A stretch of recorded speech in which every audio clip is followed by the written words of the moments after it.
तो आइए ख़त्म करते हैं एरर का लास्ट पार्ट। कल हमने देखा था कि एरर का जो मल्टीप्लिकेशन होता है तो उसमें उसका रिलेटिव एरर ऐड हो जाता है, और मैंने आपको बोला था, करके नहीं दिखाया था, अगर हम डिवीजन करते हैं उस केस में भी क्या होता है, रिलेटिव एरर ऐड ही होता है। और उससे पहले देखा था मल्टीप्लिकेशन कर लें चाहे सब्ट्रैक्शन कर लें, उस केस में एब्सोल्यूट एरर ऐड हो जाता है, चाहे वो मल्टीप्लिकेशन चाहे एडिशन हो चाहे वो सब्ट्रैक्शन हो। मल्टीप्लिकेशन डिवीजन में रिलेटिव एरर ऐड होता है और एडिशन सब्ट्रैक्शन में उसका एब्सोल्यूट एरर ऐड होता है। तो अब आज जानते हैं कि अगर उसकी कुछ पावर हो फिर क्या होगा। देखिए उसके दो तरीके हैं प्रूफ करने की। अगर उसकी कुछ रेज टू पावर समथिंग हो, जैसे मैंने एग्जांपल लिया है कि अगर कोई हमारे पास क्वांटिटी है जो ए स्क्वायर टाइम्स बी है तो उसमें रिलेटिव एरर क्या होगा। और फिर से जो ज़्यादा हमारे क्वेश्चन आ रहे हैं पिछले कुछ दिनों से इसमें आ रहे हैं, आज मैं आपको कुछ क्वेश्चन भी कराऊंगा इस टॉपिक के ऊपर जो प्रीवियस ईयर हमारे हैं। अच्छा, उससे पहले चाहे आपको ये इसका जो डेरिवेशन है वो समझ में आए या ना आए, पहले तो कोशिश करना कि पूरे तरीके से समझ में आ जाए, क्योंकि ज़्यादा बड़ा मैथमेटिक्स है, सिंपल मैथमेटिक्स है। इन केस नहीं भी समझ में आता तो भी कोई दिक्कत नहीं, आपको एंड रिजल्ट इसका याद रहना चाहिए बस, क्योंकि कंपटीशन में इसका एंड रिजल्ट याद रहना ही पूछा जा रहा है। और उसके बाद मैं कुछ स्किल्स खाऊंगा आपको, कुछ क्वेश्चन जैसे मैं लूंगा उसके बाद बताऊंगा कि किस तरीके से उनको सॉल्व करते हैं। तो ये है हमारे पास पहला एक केस स्टार्ट करते हैं इसको, y equal to A square times B. उसको भी आपको याद रखना है, डिवीजन वाला भी आपको याद रखना कि रिलेटिव एरर को ऐड ही कर देना है। तो ये वाला पॉइंट है हमारे पास। एक हमने स्टेटमेंट ली है y equal to A square times B. अब जैसा कि हम जानते हैं कि a में कुछ एरर हो सकता है, a प्लस डेल्टा a वो रह सकता है, मतलब ये तो y की वैल्यू थी इनिशियल। अगर एग्जैक्ट वैल्यू देखेंगे तो a स्क्वायर टाइम्स b है। अगर एरर वाली वैल्यू देखते हैं y डैश, सपोज एरर के बाद आ रही है, तो वो क्या हो सकता है कि a से कुछ प्लस माइनस डेल्टा a हो सकता है या b से कुछ प्लस माइनस डेल्टा b हो सकता है। तो मैंने ये दो लिए, तो y डैश की वैल्यू मैं प्रूफ कर रहा हूँ, इसको मैंने स्क्वायर कर दिया। एक और तरीका है, फिर से बता रहा हूँ, डिफरेंशिएशन वाला तरीका ज़्यादा ईजी है, लेकिन आप वो चीज़ अभी तक जानते नहीं, इसलिए मैंने इसको उस तरीके से समझाने की कोशिश किया जो इससे पहले का मैथमेटिक्स जितना आप जानते हो 10th तक का मैथमेटिक्स से मैं इसको प्रूफ करना चाह रहा हूँ अभी। तो इसका स्क्वायर खोलेंगे, स्क्वायर खोलेंगे तो क्या बनेगा, a square plus b square plus 2ab का फॉर्मूला। क्या यूज किया हमने, a square plus b square plus 2ab का फॉर्मूला यूज किया। और अब हम जानते हैं कि ए स्क्वायर तो बहुत छोटा है, डेल्टा ए तो बहुत छोटा होता है ना, कितना होता है, मैंने पहले बताया था आपको, एरर कितना हो सकता है 1%, 2%। अगर 1% की बात करें तो कितना बनेगा 0.01। अगर 1% आप निकालोगे, 2% निकालोगे तो 0.02। अब उसका भी स्क्वायर हो गया तो वैल्यू क्या हो गई, बहुत ही छोटी हो गई। क्लियर। तो ये बहुत छोटी वैल्यू को ए स्क्वायर के कंपैरिजन में इग्नोर कर सकते हैं, मतलब किसी भी चीज़ को इग्नोर करने की कंडीशन मैंने पहले आपको बताया था। अगर आपके पास 100 रुपये हैं या सपोज 1000 रुपीज़ हैं, 1000 रुपीज़ में आप 1 रुपये 2 रुपये को छोड़ सकते हो, इग्नोर कर सकते हो। लेकिन वहीं पर अगर आपके पास 2 ही रुपये हो, उसमें से आप 1 रुपया नहीं छोड़ सकते ना। तो जो चीज़ उसी की कंसीडर वैल्यू जो है होती है वो कंसिडरेबल कब बनती है, वो देखा जाता है दूसरे के रिस्पेक्ट में, दूसरे के हिसाब से। अगर ए square A comparison delta A बहुत छोटा होता है, इसीलिए इसका स्क्वायर हम यहाँ पे इग्नोर कर रहे हैं, उसे क्या मान लिया 0, इसको ऐसे लिख दिया। अब उसके बाद मैंने ब्रैकेट खोली तो क्या बन गया, ए स्क्वायर बी स्क्वायर, इसको मल्टीप्लाई किया, इसको फिर इससे मल्टीप्लाई किया, ऐसे करके मल्टीप्लिकेशन के बाद हमारे पास फाइनल रिजल्ट ये आया।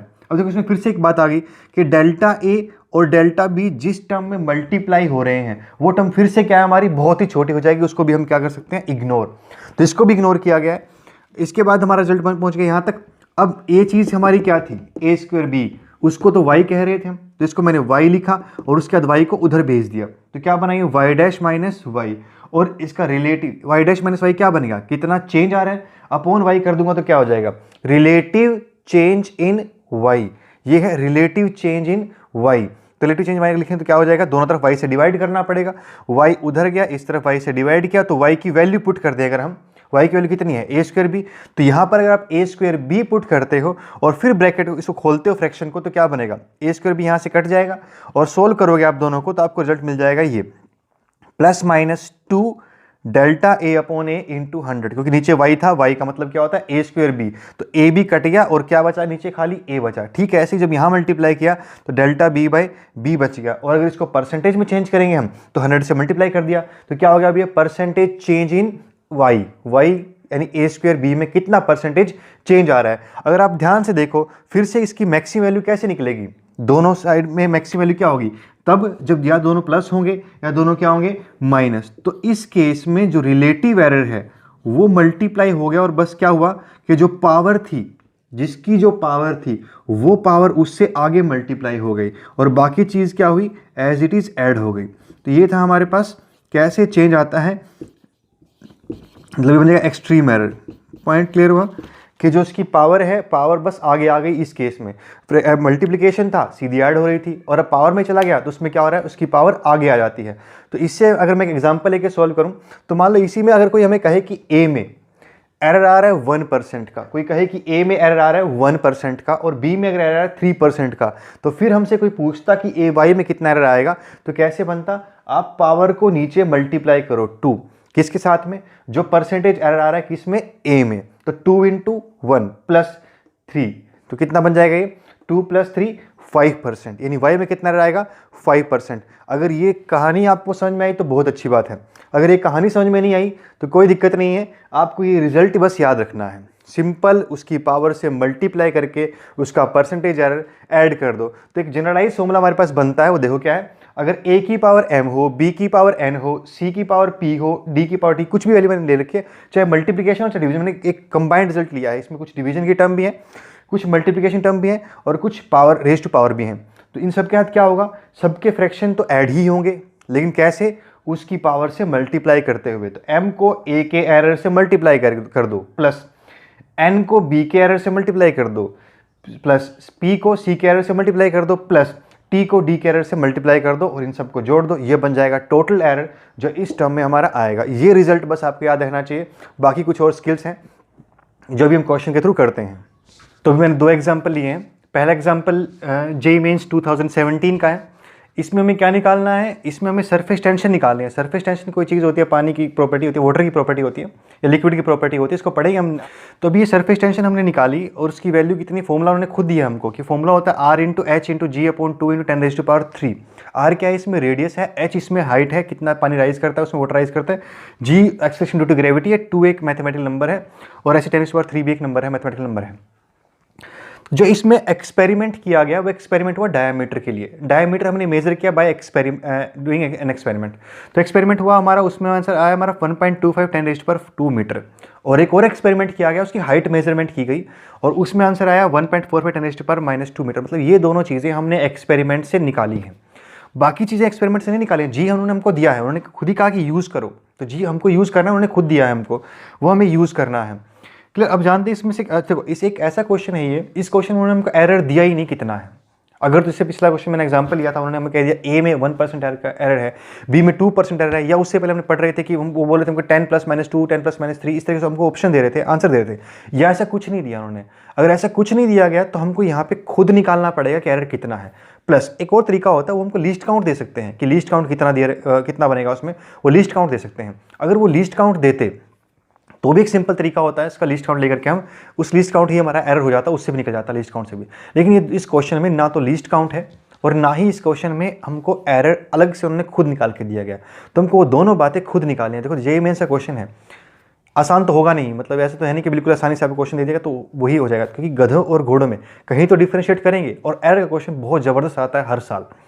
तो ये देखो इसमें से क्या रहा, तो हमको इसमें क्या करना है, पहले तो खुद निकालना पड़ेगा कि डायमीटर में फिर एरर आया कितना। तो वो मैंने निकाला, यहाँ पे अलग से कैलकुलेट किया डायमीटर में एरर कितना आया। देखो जैसे कि हम जानते हैं सिग्निफिकेंट में हमने पढ़ा था, सिग्निफिकेंट फिगर्स में हमने ये बात पढ़ी थी कि जो लास्ट वाला डिजिट होती है गड़बड़, उसमें होने के आसार होते हैं। पहले वाला सब कुछ एक्यूरेट है, ये एक्सपोनेंशियल टर्म है, इसमें एरर होता नहीं है, तो लास्ट डिजिट में एरर होने के आसार होते हैं। अगर वो लीस्ट काउंट नहीं दे रहे हैं तो उसमें एक सिंगल डिजिट का फर्क हो सकता है, मतलब ये वाला नंबर शायद 1.24 भी हो सकता था, इसको हम 1.25 भी 6 भी कह सकते थे। वो तो रीडिंग वाले ने कहा ना कि उसने 4 के और 6 के बीच में लगा होगा, उसको उसने कह दिया कि 2.45 है, उसका लगा वहाँ पे कह दिया, तो कितना हो सकता है वो इधर एक्सट्रीम पे 4 हो सकता है, एक्सट्रीम पे इधर क्या हो सकता है 6, तो उससे ±0.01 की उसमें गड़बड़ रहेगी। ऐसा हमको देखना पड़ता है जब हमको वो सिर्फ सिग्निफिकेंट फिगर्स ही बताए थे, ये है हमारी सिग्निफिकेंट फिगर्स, उस केस में हमको खुद देखना पड़ता है। तो उससे मैंने इसमें एरर निकाला, कितने का आया 0.01 अपॉन इसी को लिया। देखो मैं इसको भी ले सकता था दोनों को साथ में,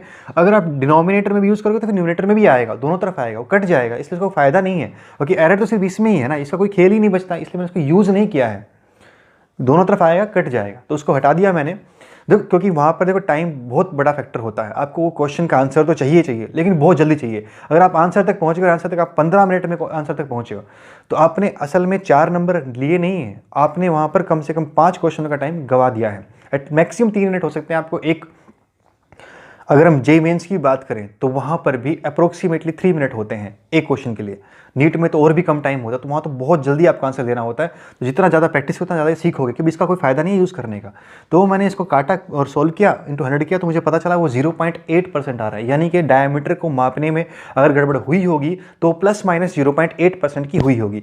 ठीक यही प्रोसीजर फॉलो करते हुए मैंने एच का भी कैलकुलेट किया, और एच में मुझे कितने का हो सकता है, वही लास्ट वाले डिजिट को देखा मैंने, उसके हिसाब से कितने का हो सकता है सोल्व किया, तो 0.7% के आसपास का एरर हमारा एच में भी आ सकता है। क्लियर हुआ? तो ये एरर हमारा एच में आ रहा है। अब जी में कैलकुलेट करने की जरूरत नहीं है, क्योंकि वो एक एग्जैक्ट नंबर है, वो एक यूनिवर्सल कांस्टेंट है, उसका हम रीडिंग से नहीं निकालते हैं। या निकाला भी तो किसी और ने निकाला, हम तो उसको यूज कर रहे हैं, उसको एक्यूरेट मान के यूज कर रहे हैं। वैसे तो एक्यूरेट नहीं है, हम मान के यूज कर रहे हैं, उन्होंने खुद कहा कि यूज करो इसको, तो इसको अगर यूज किया जा रहा है तो एक्सपेरिमेंट नहीं था हमारा, तो इसमें हमारी गलती नहीं है, हमारे गड़बड़ में काउंट नहीं होगा, हमारे एरर में काउंट नहीं होगा ये। अब फॉर्मूला देखा, लेकिन फॉर्मूले में देखा गया तो उसमें आर था, रेडियस था, डायमीटर नहीं था।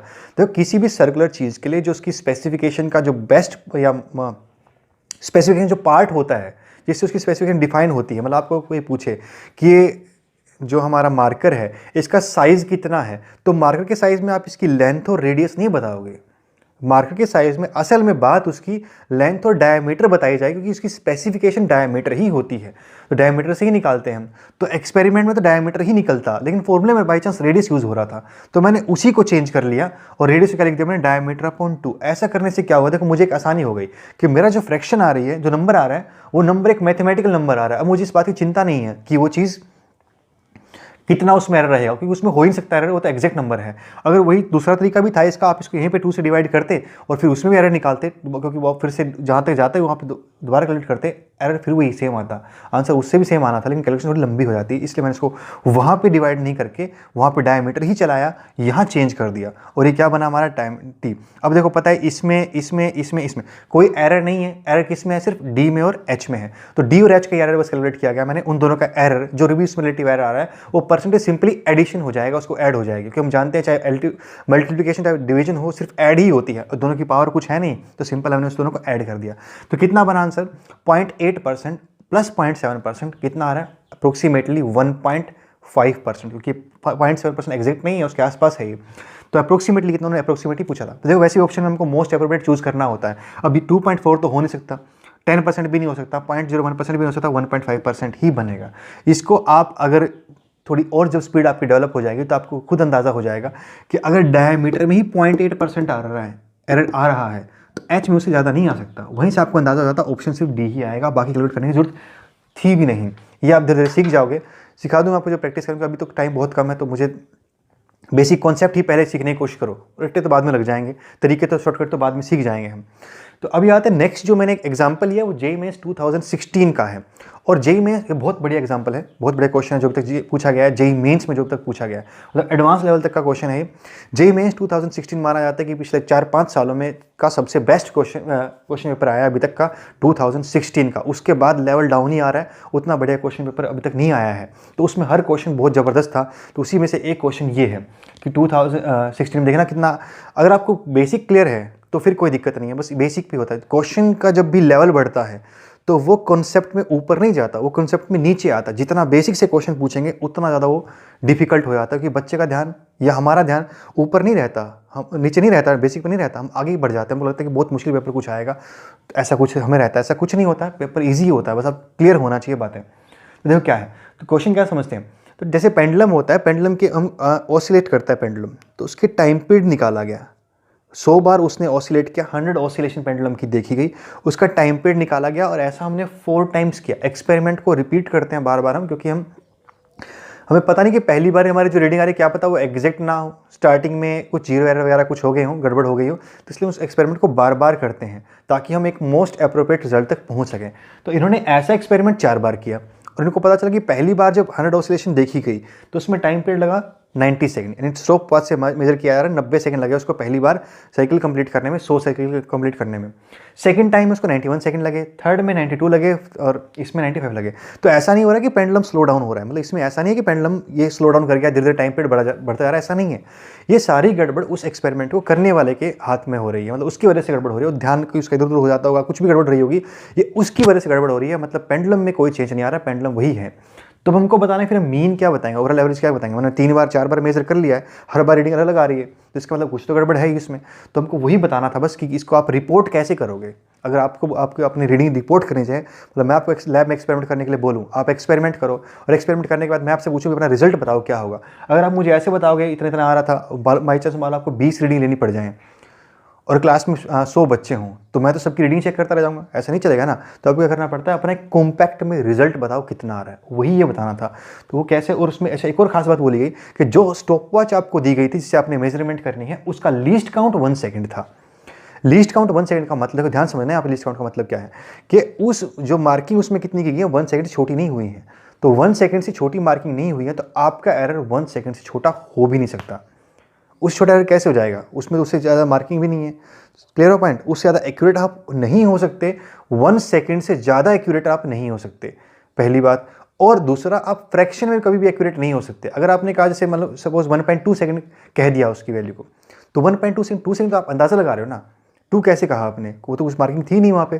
तो आप फिर क्या करोगे उसमें, मतलब ये बात खास बात ध्यान रखना, लीस्ट काउंट का मतलब ये होता है कि फिर उसकी उससे छोटी फ्रैक्शन उसमें नहीं आ सकती। अगर इसका लीस्ट काउंट 2 सेकंड होता, ध्यान समझना, अगर लीस्ट काउंट 2 सेकंड होता तो मल्टी आंसर जो हमारा होता उसमें एरर जो होता वो 2 का ही मल्टीपल होता। यानी अगर आपका एरर आ रहा है 3% तो गलत आ रहा है, आपको उसको 4 बोलना पड़ेगा या 2 बोलना पड़ेगा। फिर हम बोलते 4 हैं क्योंकि हम ज़्यादा एक्यूरेट होना चाहते हैं। तो खैर अब क्या करते हैं, मतलब फिर और क्लियर करूँगा क्वेश्चन सोल्व करने के बाद कैसे निकाला गया। तो सबसे पहले तो आप क्या करते हो, उसका मीन लेते हो। आपने सबका मीन लिया, मीन कितना है आपका 92 सेकंड। तो आप कह रहे हो कि भाई ये चलो हम एग्जैक्ट हम मान रहे हैं इसको कि भाई मैंने कहा, मैंने एक्सपेरिमेंट किया और मेरा जो मीन आ रहा है 92 सेकंड है, तो मैं ही मानता हूँ कि 92 सेकंड इसका टाइम पीरियड है। अब मैंने जो बाकी रीडिंग ली गई थी तो गलत तो वो भी नहीं थी, तो फिर मैं ये पता करना चाह रहा हूँ कि मैंने जो बाकी रीडिंग्स ली थी वो इस मेरे मीन से कितना ऊपर नीचे आ रही थी, कितना अप डाउन आ रही थी। तो मेरे एरर में मेरे जो रीडिंग है उसको आप कितना श्योर मान सकते हो। मतलब एक बंदा है वो कभी कहता है 90 सेकंड, कभी कहता है 180 सेकंड, तो वो तो बिल्कुल ही टोटली अनप्रेडिक्टेबल हो गया ना। वो तो बिल्कुल क्वेश्चन एक्सपेरिमेंट तो ढंग से कर ही नहीं रहा है वो बिल्कुल भी। तो इसलिए मैं बताना होता है कि मैं जो रीडिंग ले रहा हूँ मेरी दूसरी रीडिंग कितनी पास पास आई थी, यानी कि आप मेरे ऊपर कितना रिलायबल रह सकते हो, कितना भरोसा कर सकते हो। जितना क्लोज मेरी रीडिंग्स बाकी सारी आएंगी उतना ज़्यादा आप मेरे ऊपर रिलायबल हो सकते हो। जितना ज़्यादा दूर आएंगी उतना ज़्यादा वो ह्यूमन एरर के चांसेस बढ़ते हैं, क्योंकि फिर वो आदमी है जो गड़बड़ कर रहा है। जैसे मैंने शुरू में भी कहा कि पेंडुलम तो वही है, पेंडुलम तो उतनी बारी ओसिलेट करेगा, वो चेंज नहीं होगा। ये तो इंसान के हाथ की गड़बड़ है। तो अगर ये बहुत ज़्यादा आ जाएगी रेंज, तो इसका मतलब उसमें बहुत ज़्यादा गड़बड़ है, वो आदमी अपना एक्सपेरिमेंट ढंग से नहीं कर रहा है, उसकी जो रीडिंग है वो रिलायबल नहीं है। तो उसके लिए हमको पहले पता करना पड़ता है कि कितना हमारे मीन से हमारी बाकी रीडिंग अलग अलग आई हैं। तो मैंने मीन से सबका डिफरेंस देखा, इसका कितना है 2 सेकंड का। अच्छा, ये एब्सोल्यूट है, एब्सोल्यूट का मतलब आपको प्लस माइनस नहीं देखना है, आपको सिर्फ इतना बताना है कि भाई मैंने जो मीन निकाला कि मेरा उससे कितना अलग आ सकता है। अप डाउन अपने आप दोनों पॉजिटिव माने जाएंगे। दूसरे केस में 1 सेकंड का है, तीसरे केस में कोई एरर नहीं, मतलब मेरा एग्जैक्ट वही आ रहा था, ये भी वही आ रहा है, 0 आ गया। लास्ट वाले केस में 3 सेकंड आया, देखो मैंने फिर से माइनस नहीं लिया, पॉजिटिव ही लिया, क्योंकि मुझे सिर्फ इतना बताना कितना अप डाउन हो सकता है। तो वो 3 सेकंड आया। अब इन सब का मैंने मीन लिया, जितने मेरे तीनों केस में डेविएशन आ रही थी या एरर आ रहा था उसका मैंने मीन लिया। तो कितना बना 2 + 1 + 3, तो ये मेरा डेविएशन का एरर आ रहा है, तो कितना बना 1.5 सेकंड। तो इस ऐसा करने से हमारा जो मीन आया, मीन एरर आया, यानी जो मीन डेविएशन आई हमारे एरर में कितने की आई 1.5 सेकंड की आई। लेकिन अगर ऑप्शन चेक किए जाएँ तो किसी भी ऑप्शन में 1.5 सेकंड नहीं था। इसी की वजह से बस थोड़ा बहुत आसान हो गया वो क्वेश्चन, क्योंकि जो आपका रिजल्ट आ रहा है वो ऑप्शन में नहीं था। अगर बाई चांस वो ऑप्शन में होता तो ये बहुत, पहली बात तो उसको बहुत सोल्व भी बहुत कम बच्चे कर पाए थे, और ऊपर से जो सोल्व कर पाए थे उनके भी नेगेटिव होते अगर इसमें बाई चांस ऑप्शन 1.5 भी होता, क्योंकि फिर आपका जो आंसर आता है फटाफट वही देखते हो, मार्क करते हो और आगे बढ़ जाते हो। फिर इस छोटी चीज़ पे कोई ध्यान नहीं देता कि इसमें कुछ और भी लिखा गया था कि लीस्ट काउंट कितना है 1 सेकंड। और जैसे मैं पहले बता रहा था आपको, लीस्ट काउंट हमको ये बताता है कि आप फिर उसके बीच में श्योर नहीं हो सकते, मतलब उसका मल्टीपल ही होना चाहिए, आपका एरर उसका मल्टीपल ही होना चाहिए। तो 1 का मल्टीपल नेक्स्ट 2 ही आएगा, वो 1 पॉइंट नहीं हो सकता, इसीलिए इसका आंसर। तो एक और बात भी है, कुछ बच्चे और भी गड़बड़ कर गए इसमें, 1.5 आया और 1.8 लगा गए, क्योंकि उनको लगता है कि ज़्यादा आसपास बन रहा है, शायद उनकी रीडिंग में कुछ एरर रहा होगा, इसलिए उनको 1.5 उन्होंने सोल्व लगा के आगे बढ़ गए, उसके नेगेटिव हो गए। तो ये भी बहुत बड़ी चांस, लेकिन आप ऐसा नहीं कर सकते क्योंकि आपका आंसर मल्टीपल ही होना चाहिए। और ये देखो उन क्वेश्चनों में से होता है। अब देखो मीन किसको लेना नहीं आता, हर बच्चा मीन लेना जानता है। अब आपको बाकी सारे क्वेश्चन तो ऐसे होते हैं जिनमें कॉन्सेप्ट भी क्या पता ना पता चले क्या हो रहा है, हवा ना लग रही हो। ये क्वेश्चन ऐसे मीन ही निकालना है, आपको पता है मीन आता है, ऐसा क्वेश्चन बच्चा कभी छोड़ के नहीं आता, करता ही करता है। और ऐसे क्वेश्चन ही हमेशा नेगेटिव कराते हैं। इसलिए जो कॉन्सेप्ट, जो क्वेश्चन ईजी होता है, नेगेटिव सबसे ज़्यादा उसी में होते हैं, क्योंकि बच्चा उसको फिर छोड़ता नहीं है, उसे करता ही जरूर है। जबकि इसमें बहुत बड़े पॉइंट थे जो आप मिस कर गए, और वो क्या थे? लीस्ट काउंट वाले। मतलब ये चीज़ें ज़्यादा क्लियर तो तब होंगी जब आप आगे जाकर के रिसर्च में जाओगे और वहाँ पे एक्सपेरिमेंट्स करोगे, पूरी तरीके से क्लियर तब होंगी कि आप क्यों इसको वो नहीं लिख सकते हो। तो क्या बनाइए, मल्टीपल ही होना चाहिए। मल्टीपल क्या बनेगा? 2। तो 92 प्लस माइनस 2, ये था इसका आंसर। यानी ऑप्शन क्या था? 92 प्लस माइनस 2। पॉइंट क्लियर हुआ? आप फ्रैक्शन में नहीं छोड़ सकते। तो ये मैंने 2 डिफरेंट टाइप के एग्जांपल लिए हैं अभी, जिसको हम सॉल्व करते हैं। ये 2 बहुत बेहतरीन क्वेश्चन थे जो पूछे गए थे अलग अलग सालों में। 2016 में था, 2017 में था। उसके बाद जो नीट वगैरह में क्वेश्चन आ रहे हैं, जैसे मैंने पहले बताया आपको, बहुत ईजी क्वेश्चन आ रहे हैं। मतलब उसमें वो ईजी नहीं कह सकते उसको, मतलब डायरेक्ट, जैसे मैंने पहला एग्जांपल लिया था 1%, 2%, उस तरह के क्वेश्चन नीट में आ रहे हैं। जेईई मेंस में कभी भी इतना सीधा क्वेश्चन नहीं आता, तो थोड़ा सा घुमा के पूछ रहे हैं। क्लियर?